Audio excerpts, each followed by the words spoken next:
Hi, Paul Edwards, author of 10 Secrets to Networking Success, and in this video, I'm going to teach you about 3 trade show booth ideas for small budgets, right?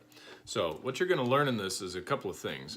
First of all, we're not talking here about what particular doodads or widgets, et cetera, to bring to your show, right? We're talking about overarching strategies that can be used in any show or most events and trade shows.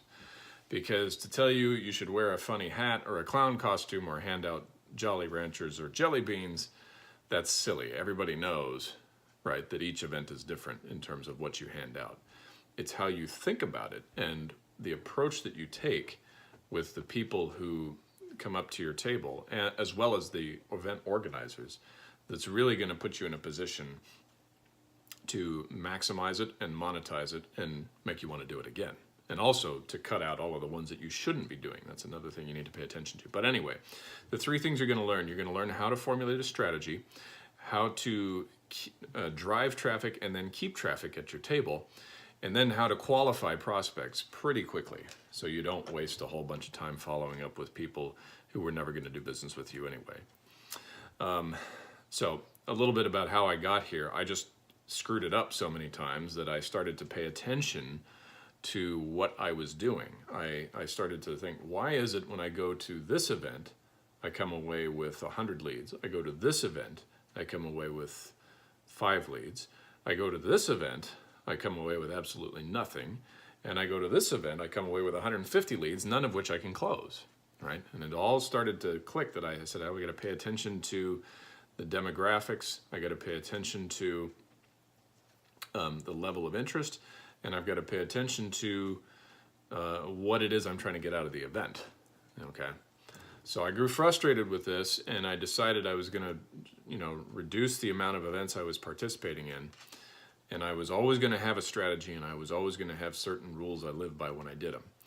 And for the purposes of staying in contact and closing more and more of my prospects, I decided to let social media do the repeat encounters with people, and that also paid off in a lot of ways. So the 3 secrets you're going to learn here. The first is you want to define and name your event strategy. So you're either there to do branding or you're there to do lead gen, right? The second is requiring the event to drive traffic to you and having a compelling draw at your table that keeps people there. And the last part is insisting on skin in the game, and I'm going to explain all of these, but that's just a little overview. So the first topic is your strategy. Either you're going to do lead generation or branding. And the way I like to put this is, if you're doing lead generation, you're doing branding automatically. It's just you're doing half and half, right? Half of it is there to get leads and half is just to be seen and meet people and all that. If you're doing branding, it's a little different. Branding is where you're not really focusing on the lead gen. You might even do some lead gen at the event, but you don't go there with sign-up sheets and giveaways specifically for collecting information. And I'll explain how that works. But when you're doing a lead generation event, the nice part is you get to be a little bit less specific about the audience, right? You can do it more generalized, and you can target a lot more different demographics and different types of people. Most of them tend to, if they don't, avoid them, but most of them tend to drive traffic towards your table. They'll have a raffle or something that usually 80% or more of the participants will make at least one stop by your table to have you sign their card. One of the rules to follow with this is money follows attention. So if you don't have an attention-getting hook at your table, something to draw them in to at least talk to you for about 30 seconds, don't expect any money to come with that. And in these ones, I always want to apply the skin in the game rule. And at the end of this, I'm going to explain what that is. Branding, meantime, is a little bit different. Branding, now we're talking a more specific audience. Where they don't necessarily need to drive traffic to your table. This is going to be more like a professional trade association, a certain category, a certain industry. And people are there for business reasons, but they're not there to do business. And they're not there, if you're smart, they're not going to be looking for you. They're not going to be expecting to see you there. And when they see you there, as long as you're engaging and interesting to them, that's the best part, because you'll be in the blue ocean strategy there, where you're the only person doing what you do. Money still follows attention though, so you must be interesting and engaging. You must give them a reason to stop by your table. And in this case, the giveaway structure, meaning your branded items, coffee mugs, whatever you have, that's much more of a giving away value in exchange for connections and meeting people. So you're not doing the skin in the game thing here. You're more just, hey, have a coffee mug and tell me about your business kind of thing, right? So specifically when you're doing lead gen, you want to require that event to drive traffic to your table. So it's part of my upfront question is, what do you do to make sure that most of the people there will at least stop by my table one time? And most of them will say, oh yeah, we got a raffle prizes and all that, and they got to get a signature off of you and all that. Okay, great.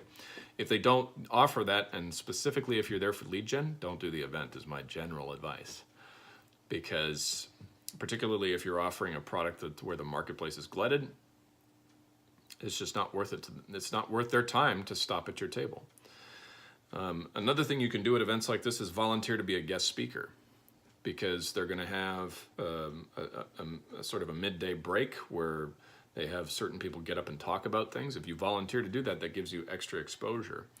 And I always like to say, bring a friend. And what I mean by that is bring an employee or bring another business owner with whom you split the cost of sponsoring the table. Or this is a good one, if you're selling an item and you need someone to be at your table while you're out mingling and meeting people, ask somebody from a nonprofit to volunteer their time to sit at your table while you go and network, so that anybody coming by who's interested in the interim, there's somebody at the table, there's interaction. They don't just pass it by because it's vacant.